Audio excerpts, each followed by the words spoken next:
भजन संहिता अध्याय 10।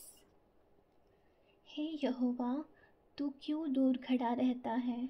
संकट के समय में क्यों छिपा रहता है? दुष्टों के अहंकार के कारण दीन मनुष्य खदेड़े जाते हैं। वे अपनी ही निकाली हुई युक्तियों में फंस जाए, क्योंकि दुष्ट अपनी अभिलाषा पर घमंड करता है और लोभी परमेश्वर को त्याग देता है और उसका तिरस्कार करता है। दुष्ट अपने अभिमान के कारण कहता है कि वह लेखा नहीं लेने का। उसका पूरा विचार यही है कि कोई परमेश्वर है ही नहीं। वह अपने मार्ग पर दृढ़ता से बना रहता है।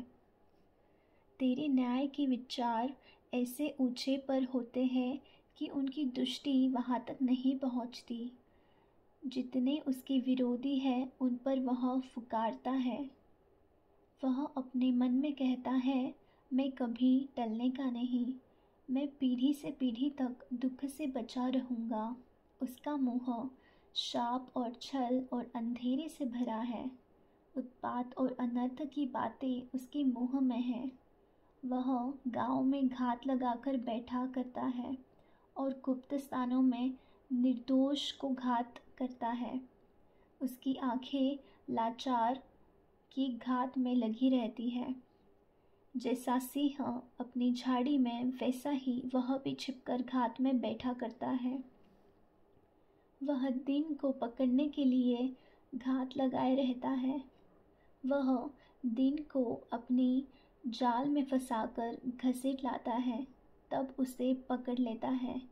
वह झुक जाता है और वह दुबक कर बैठता है, और लाचार लोग उसके महाबली हाथों से पटके जाते हैं।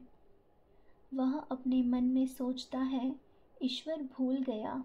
वह अपना मुंह छिपाता है, वह कभी नहीं देखेगा। उठ, हे यहोवा, हे ईश्वर, अपना हाथ बढ़ा और दीनों को न भूल। परमेश्वर को दुष्ट क्यों तुच्छ जानता है और अपने मन में कहता है, तू लेखा न लेगा।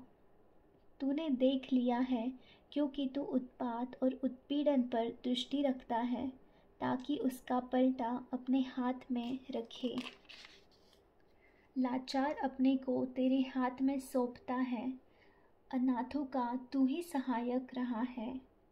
दुष्ट की भुजा को तोड़ डाल और दुर्जन की दुष्टता को ढूंढ ढूंढ कर निकाल, जब तक कि सब उसमें से दूर न हो जाए।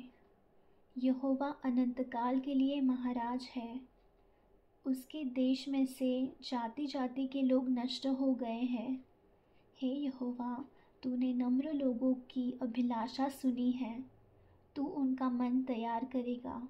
तू कान लगाकर सुनेगा कि अनाथ और पिसे हुए का न्याय करे, ताकि मनुष्य जो मिट्टी से बना है फिर भय दिखाने न पाए। आमीन।